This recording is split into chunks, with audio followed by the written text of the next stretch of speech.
Apartments are wealth siphons. They're designed to take most, if not all, of your income.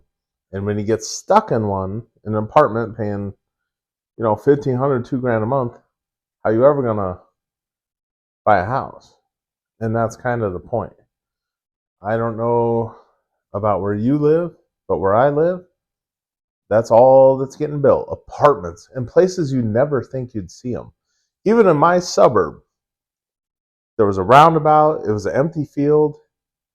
In the entrance, right off the highway, now they're building low income apartments right before you enter my suburb. Like, why, some boomer with inherited money felt like being a parasite even more than he already is and decided to build apartment buildings. And these things are dinky. Like a one bedroom is $1,200 a month. So when I hear affordable housing, I just think cheap. But $1,200, if that's affordable housing, a lot of other apartments, even I worked on, studio was $1,000, one bedroom, $1,500. So if you're living in some apartment paying $1,500 a month, one thing I would suggest: can you move back in with your parents for a few years to save up for your down payment for a house? As far as I'm concerned, the perfect time to buy a house is always right now.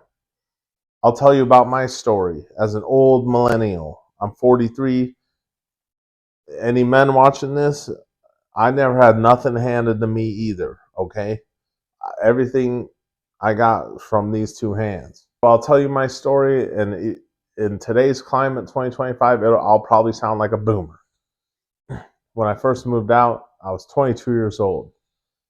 I was making $12 an hour at my piece of shit roofing job, busting my ass for scraps. With that $12 an hour, I saved up $3,000 living with my parents, moved into my first apartment. And they weren't the nicest. It was all 70s appliances. They were green, shag carpet. Everything was 70s. And my one bedroom apartment with the garage, I was paying $470 a month. I lived there for, God, I don't know, years. I don't know how long. So I scrimped and saved for years. Keep in mind, this is probably also relevant. I don't have children. So if you have children, that's probably another hurdle you're going to have to go over if you want to get a nice house or a house. Fast forward a bit to 2009, I saved up $15,000 to my name because I worked at a piece of shit roofing place with no 401k. So that's all the money I had, $15,000 cash. It was the freaking housing crisis, the 2008, 2009 housing crisis. So I'm watching the news. They're saying you buy a house, you get a first-time home buyer credit for $8,000. I'm like, okay, that sounds pretty good. You get paid $8,000 to buy a house. And also, you want to have good credit. I had good credit. My credit score was about 700 at the time when I bought that house. When I bought this house, my credit score was about 815. If you want me to get a new credit or something, I'll do a free freaking coaching call or something. If you want me to make a video about credit, I'll do that. Let me know. So I buy my first house in December 2009, 3-bed, 2-bath, $110,000. I put $4,000 down, had to get an FHA loan because I don't know, maybe I wasn't good enough. They didn't trust me or something. I don't know. FHA loans. So I put $4,000 down. It took me about a year to get that $8,000 because the government was playing games. When I filled out my taxes, I used a form on the wrong month, so they acted like I'm some criminal terrorist who never bought a house, and it was a nightmare. I was gonna buy furniture with that money and spend it like a good consumer, but once they played games and took forever to send me that check, that went straight in the savings. I didn't spend any of it. So there, I got $8,000 to buy my first house after I spent $4,000 for the down payment to get into the house. And so I did a 30-year mortgage, 5.25%. I was paying $900 a month to live in my first house. Then I lived there for a few years. And then towards the end of me living there, I had a single mother living with me. That's a whole other freaking nightmare. I can get into that if you want me to in another video. But then I move out of that house. I rent it out for 2-3 years to another single mother. This guy I worked with, it was his baby mama, but she was the one who with the credit and whatever. She ended up buying that house. I practically had to give the damn thing away. Now, I will tell anyone who owns real estate, don't ever sell to a renter.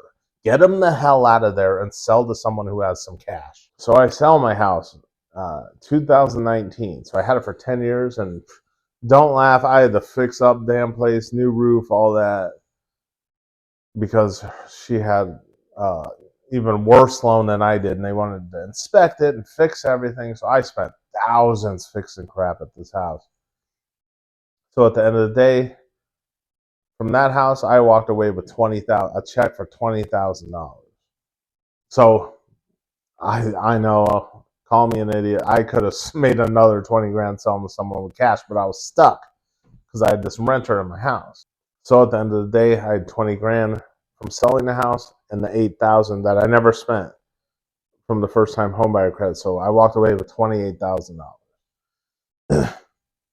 Now fast forward a bit, I meet my current wife on a dating app.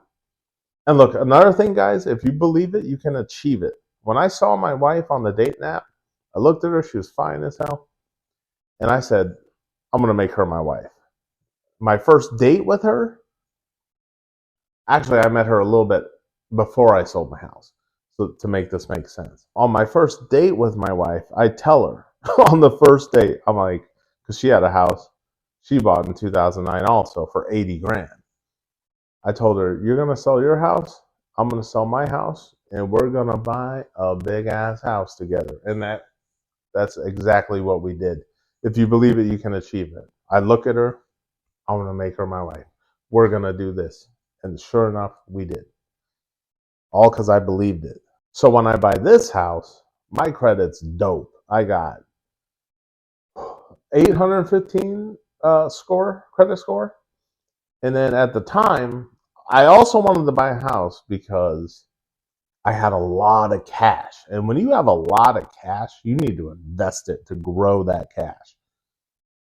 So once again, I got lucky as hell because I time it. When I buy a house, it's always perfect freaking time. October 2020, when we moved into this house. Right after we bought this house, the prices started skyrocketing. And people were doing 50 grand over asking price. It was crazy.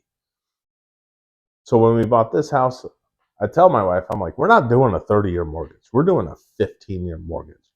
She's like on the fence about it. And then since we had good credit and money, we qualified for a really good loan. So we got 15-year mortgage, 2.25% interest. As of right now, after some escrow issues, we pay about $1,550 a month to live here. So there's somebody out there living in a one-bedroom apartment for $1,500 a month, while my wife and I have 10 years left on this mortgage at $1,550 a month. If that right there don't tell you why you need to buy a damn house, I'm trying to also, okay? Because apartments are well siphons. Anything, even renting a house, don't do it. Scrimp and save. Do what you got to do. Quit, let's take the boomer advice. Quit eating avocado toast. That's irrelevant. Those people bought houses for $5,000. But you get what I'm saying. Quit buying shit you don't need to. Quit going to Starbucks every freaking day. If you're smoking, quit smoking. Quit buying a $10 pack of cigarettes a day. If you're smoking weed, quit being a loser and quit spending money to get high, okay? And if you're drunk drinking, quit drinking. You're going to end up like Raymond Thoughts of Mine. I hope telling my story kind of helped you. Well, that's my story. I don't know what your story is. But if I can inspire one person to, accomplish their goal of buying a house or whatever, anything really, that's good enough for me. So sorry I haven't posted in a while. I've been trying to finish my basement, and if you made it this far, consider subscribing. I know most people who watch my videos are not subscribers. They're all new. The people building all these apartments, they're part of the parasite class. They don't create anything. They just steal your wealth. They're parasites. And those parasites do not want you to buy and own a house for obvious reasons. They want to siphon all your money from apartments. So don't give in to those people. Quit giving them money and chase your dreams and accomplish your goals and stay focused.